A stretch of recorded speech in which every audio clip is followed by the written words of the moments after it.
Salut et bienvenue dans Face à Pierrot. La première question de la semaine est de Guillaume Malicia. Comment expliques-tu les difficultés du Racing Club de Lens à être dangereux offensivement depuis le départ d'Openda? C'est très compliqué devant. C'est compliqué, oui, parce que d'abord Openda avait super performé, que Wai a déçu et que Wai a été revendu. Tu te retrouves avec Wesley Saïd qui est plus ou moins titulaire, et puis derrière, il y a rien, quoi.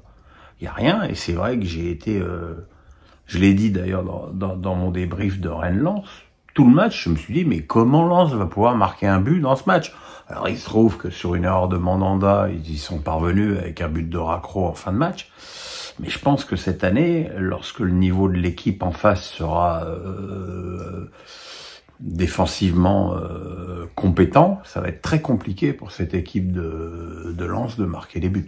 Guillaume Malicia, encore, attend une chance de revoir Anthony Lopez au vu du niveau catastrophique de Perry en ce début de saison. Alors, je sais pas si catastrophique est totalement le terme qui convient.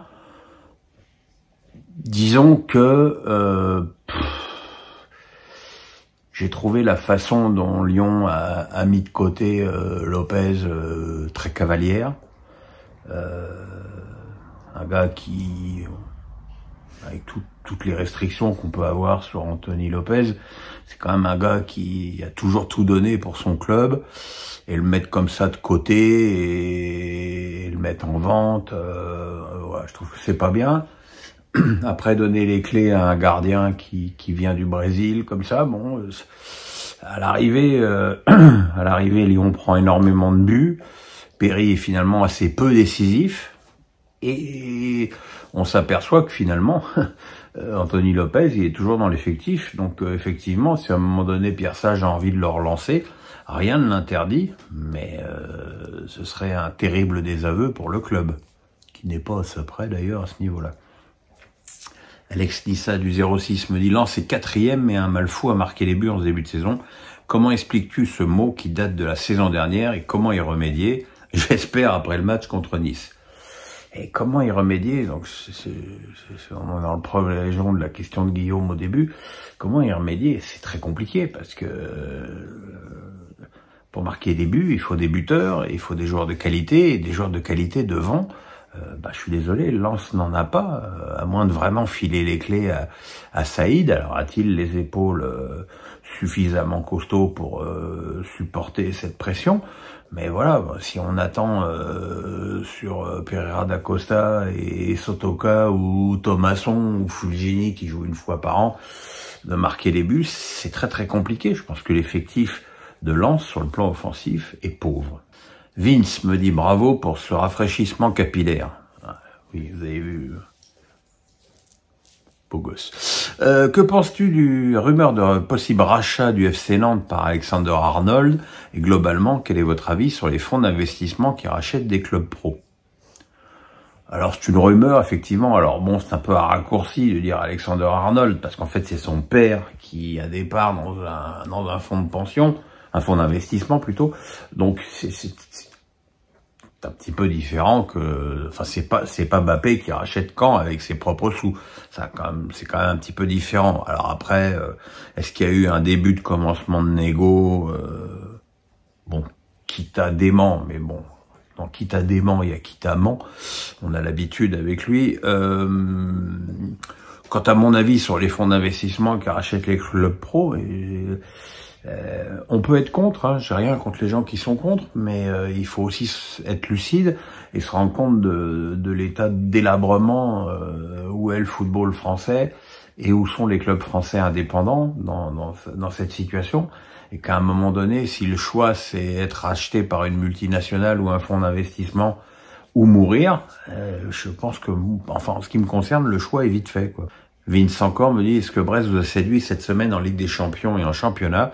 Vois-tu les Brestois se maintenir sans trop de difficultés cette saison? Alors oui, je pense que Brest, et c'est tout à fait normal, en plus avec les 8 matchs de Ligue des Champions à jouer, ne renouvellera pas sa performance incroyable de la saison dernière avec sa 3e place. Mais oui, se maintenir, je pense qu'il y a beaucoup, mais beaucoup plus faible que Brest cette saison.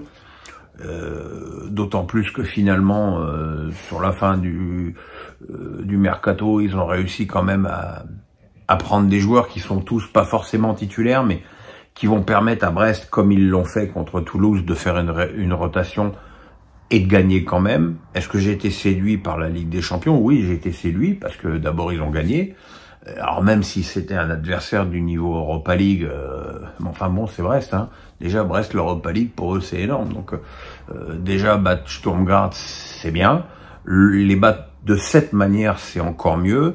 N'oublions pas en plus que Brest ne joue pas à domicile, ce qui est quand même un facteur un petit peu de désavantage.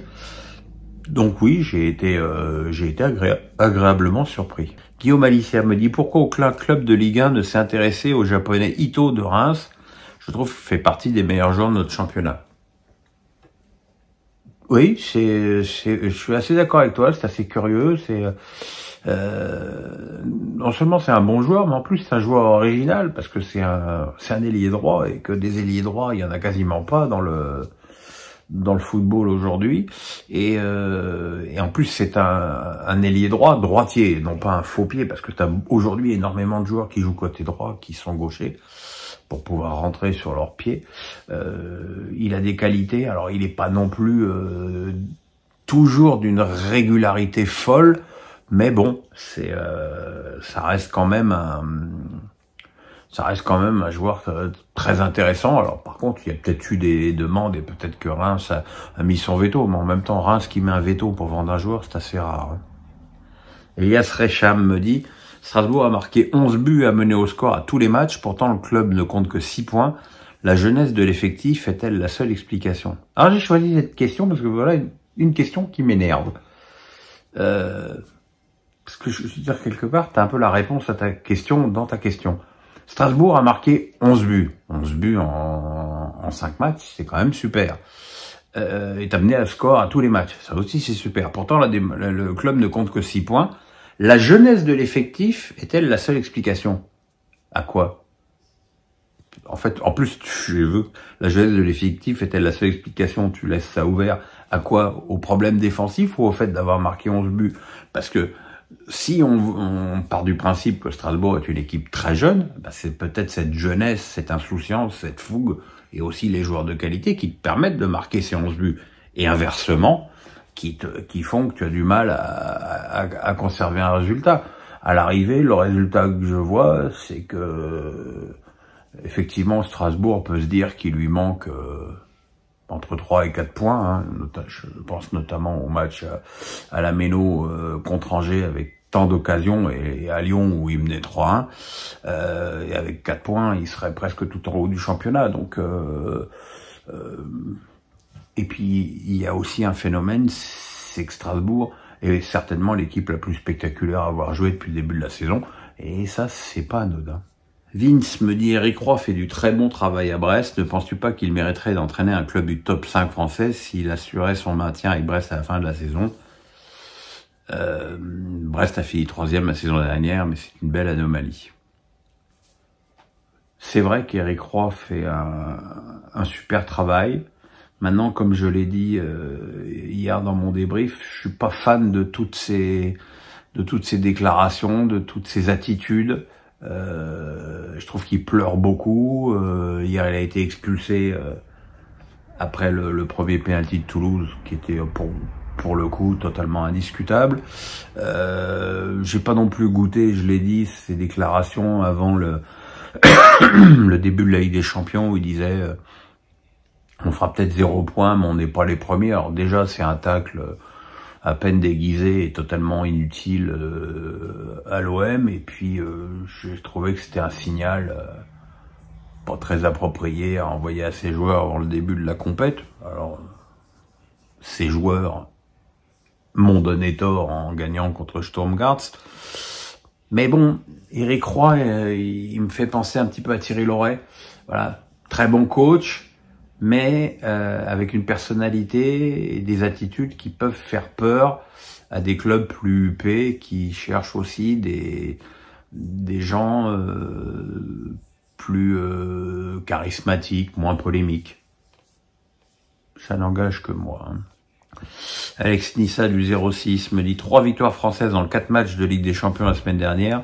À défaut de gagner les Coupes d'Europe, as-tu l'impression de retrouver un état d'esprit Coupe d'Europe de nos clubs qui manquait depuis des années quand on voit Brest totalement novice en Europe?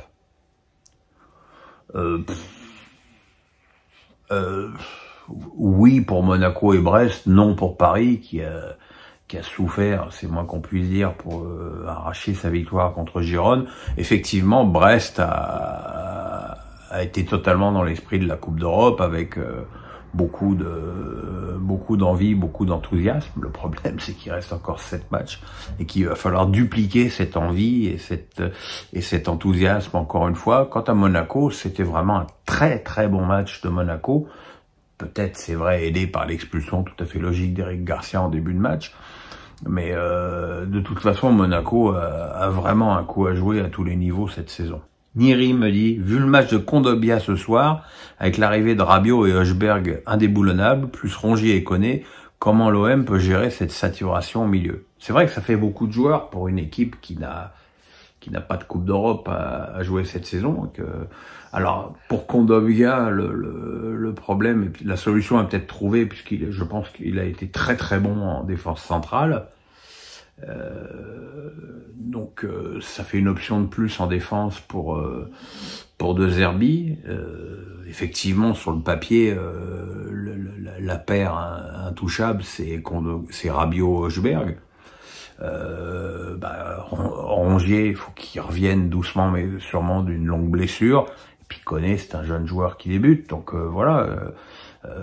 C'est bien d'avoir des options, c'est bien d'avoir des rotations et voilà, et c'est des problèmes de riches. Hein. Alex Nissa du 06 me dit, on parle à juste titre du naufrage stéphanois à Nice.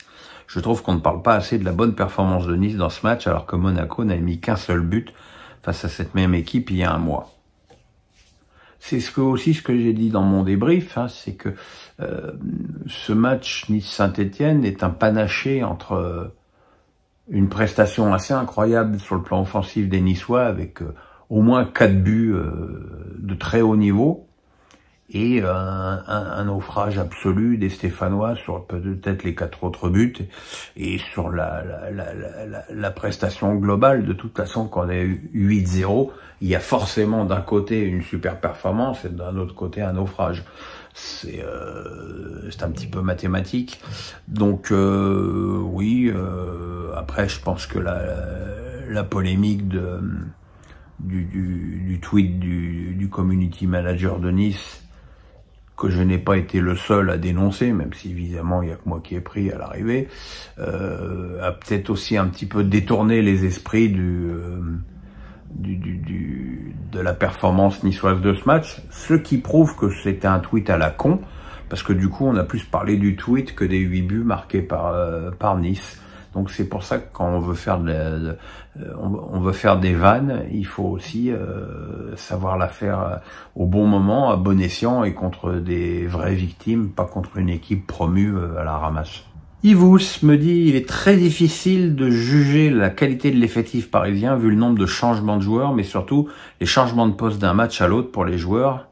Qu'essaye de mettre en place le coach Enrique, s'il te plaît? Quel est son objectif? Eh ben, j'aimerais bien le savoir. Alors, je sais que là aussi, je suis en désaccord avec la plupart des supporters du PSG qui idolâtrent Luis Enrique. Moi, j'avoue que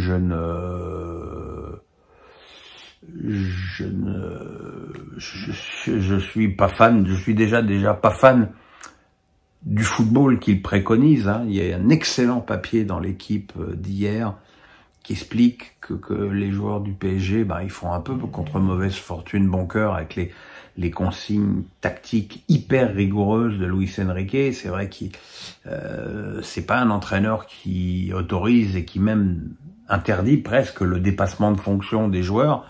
C'est-à-dire que voilà, il faut pas, il y a des zones à respecter et ça donne un football finalement assez stéréotypé et qui est pas si compliqué de ça à lire quand tu as une défense qui est suffisamment costaud en face, comme ça a été le cas du Stade de Reims ce week-end.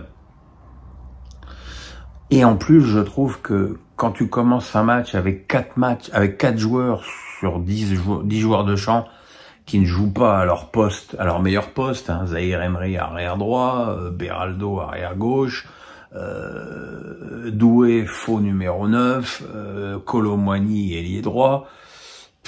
Voilà, c'est il y a un côté apprenti sorcier et je vais vous apprendre le foot à chaque compo qui mérite beaucoup chez Luis Enrique, mais bon, encore une fois, il a le totem, hein. Qu'est-ce que vous voulez que je vous dise?